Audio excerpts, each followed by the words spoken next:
ಇಡೀ ನಾಡಿನ ಜನರಿಗೆ ಗೊತ್ತಿರುವಂಥ ಡಾಕ್ಟರ್ CN ಮಂಜುನಾಥ್ ಅವರು ಲಕ್ಷಾಂತರ ಜನರಿಗೆ ಏನು ಆಸ್ಪತ್ರೆಯಲ್ಲಿ ಅವರ ಪ್ರಾಣವನ್ನು ಉಳಿಸಿದಾರೋ ಅಂಥ ಒಬ್ಬ ಹಿರಿಯ ವ್ಯಕ್ತಿ ಇವತ್ತು ಭಾರತೀಯ ಜನತಾ ಪಾರ್ಟಿಗೆ ಸೇರಿ ಮುಂದಿನ ಲೋಕಸಭಾ ಚುನಾವಣೆಗೆ ಸ್ಪರ್ಧೆ ಮಾಡೋರಿದ್ದಾರೆ.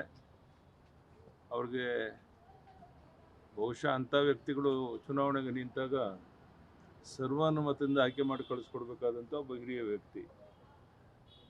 ಚುನಾವಣೆ ರಾಜಕಾರಣ ಅನಿವಾರ್ಯ. ಅವರಿವತ್ತು ಬಂದದ್ರಿಂದ ನಮ್ಮ ಪಕ್ಷಕ್ಕೆ ದೊಡ್ಡ ಶಕ್ತಿ ಕೊಟ್ಟಂತಾಗಿದೆ.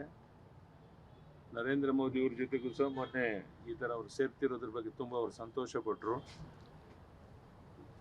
ಈಗ ಬರ್ತಾ ಇದ್ದಾರೆ, ಸೇರ್ತಾ ಇದ್ದಾರೆ, ಲೋಕಸಭೆಗೆ ನಿಲ್ತಾ ಇದ್ದಾರೆ ಅಂತ ಹೇಳಿದಾಗ ಭಾಳ ಅವರು ಅಮಿತ್ ಶಾ ಅವರು ಭಾಳ ಸಂತೋಷ ಪಟ್ಟರು.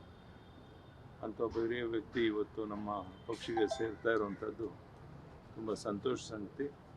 ಅವರಿಗೆ ಈ ನಾಡಿನ ಜನರ ಪರವಾಗಿ, ಪಕ್ಷದ ಪರವಾಗಿ ಅವ್ರನ್ನ ಸ್ವಾಗತ ಮಾಡ್ತೇನೆ.